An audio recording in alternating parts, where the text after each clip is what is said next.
Well, how do that, chums, as I, Captain Stephen. Today, chums, for you guys out there in the viewerverse, I have some speculation, yes, based on something weird that's happening inside of the Nexus. Hopefully you're going to find this mind-blowing or probably seriously crazy. So here we go, here comes my seriously crazy speculations. Let's head on over here. Now, as you're flying around inside the Nexus, people, I don't know whether you're noticing this on every platform, but you see how I've done that sort of like little mid-air twitch? And sort of like drop all of a sudden, or do a double jump sometimes, or even crouch and start walking on an invisible platform. I've seen people walking about in midair, Jesus style, like on water, but in thin air, inside of the Nexus.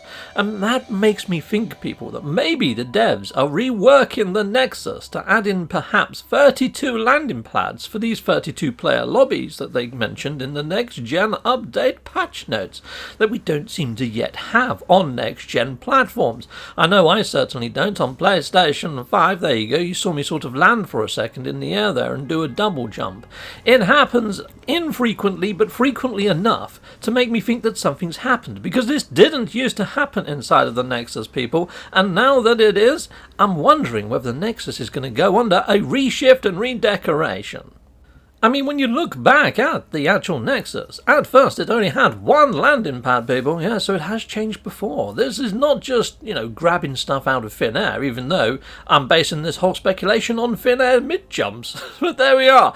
But also the amount of vast space that is inside of the Nexus that is really unaccounted for or has no rhyme or reason. And even the vendors themselves, in the side of the stations behind them, you can see that there's a ship or that there's multi-tools in a cabinet, and they actually have some sort of feeling of purpose. But here, chums, it just feels so sort of empty, and it feels that the NPCs here haven't got any sort of backstory or rhyme or reason. Hello there, Mercury. I might use your console in a second just to show a point. So I've been playing a bit of Warframe, where the actual communal areas do have reason. Yeah, this one doesn't inside of here, does it? But let's hit on up Mercury's console for a second. I'm just going to borrow this, my friend. I hope you don't mind. Yep, he's giving me the go-ahead. Execute a Mondo.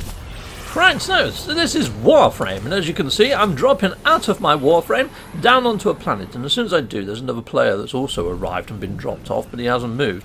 Now, this place seems quite organic. I mean, it doesn't always rain. There's not always a storm going on here, people. Sometimes it's blissful, it's beautiful. Yeah, and it changes day and night cycle inside of this hub area. You can see that the ship's taking off. There's some people there that seem to be stripping down some sort of weird alien whale type creature and getting its blubber. Yeah, big blood-soaked beach is a bit freaking grim, but at least it feels kind of alive in the way that it's all animated and done, which is pretty darn sweet.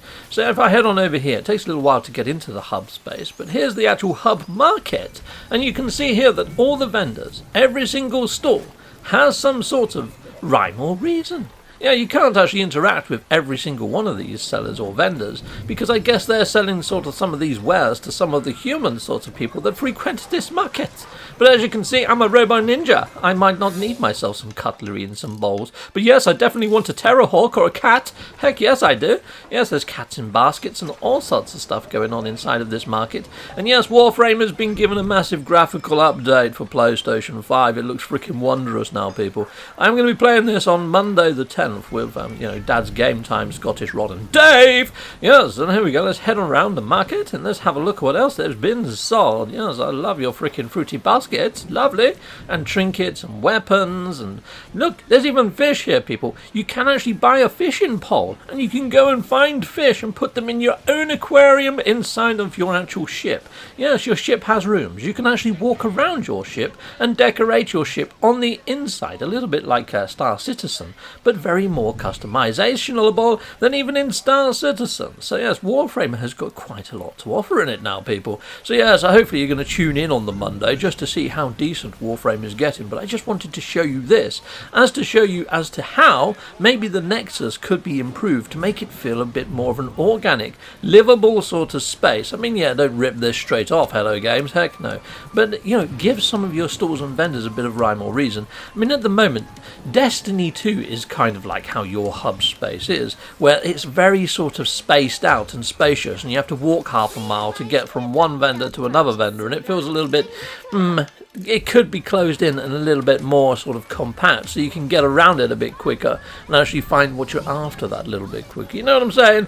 And it could be a little bit more, I don't know, the NPCs just need a bit of sort of backstory. They look fantastic, but at the moment there's no sort of reason as to why they're there or what they're doing or anything like that. So yeah, maybe add in some expeditions based around the NPCs on the Nexus. That'd be fantastamundo. Talking about things that would be fantastamundo, thank you very much, Mercury, for letting me use your console. Yeah, anytime. Thanking you, sir, Mercury. You're freaking awesome. Heck yes, you are. Well, a lot of the stuff that I've managed to gain inside of No Man's Sky, and I'd imagine a lot of players who have been playing for a heck of a long time, have also managed to get to the stages where I've got to now, because it's a freaking awesome game, and we plow so many freaking hours into it because it's such an awesome game. But what I would say is, game-wise, actual game mechanic-wise, for the first 40 hours of play per se, when you're going through the storyline, it's awesome and you've got game. But after you've S-classed your ship and got your damage potential welded all the way up, and inside of your multi-tool you've made yourself a murdication device which can hit up shed loads of damage in one hit, you kind of feel a little bit OP for everything that happens in game. And my freighter, holy fudge, my freighter, I mean that's S-class, but it's got a whole freaking frigate fleet. Yes, I've got my own mobile army. Why? Why have I got myself a mobile army? Now, when you look at your actual frigate fleet, you've got certain sorts of frigates. You've got ones for mining, you've got ones for trading, you've got ones for combat, and you've got ones for exploration. They're the four frickin' pillars that were based upon this game, yet at the moment they don't really play much of a part in it.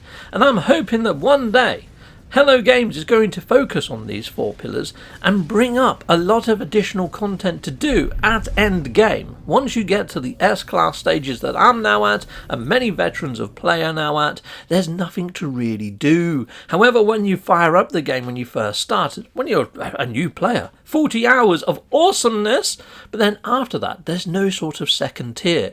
There's a lot of games out there like World of Warcraft or even Dragon's Dogma that have second playthroughs and a second wind of life when you hit a certain level, and then it all changes.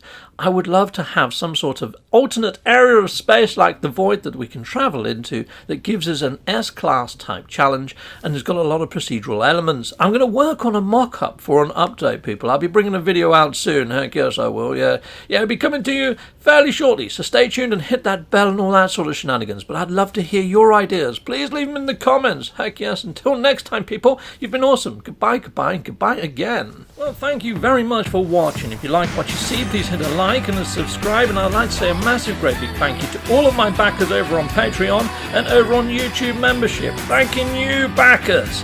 And if you want to support this channel, just don't skip the adverts. That throws revenue down my avenue. Or yeah, just stay with Captain Steve that little bit longer and hit something on this screen. There's merch here now too.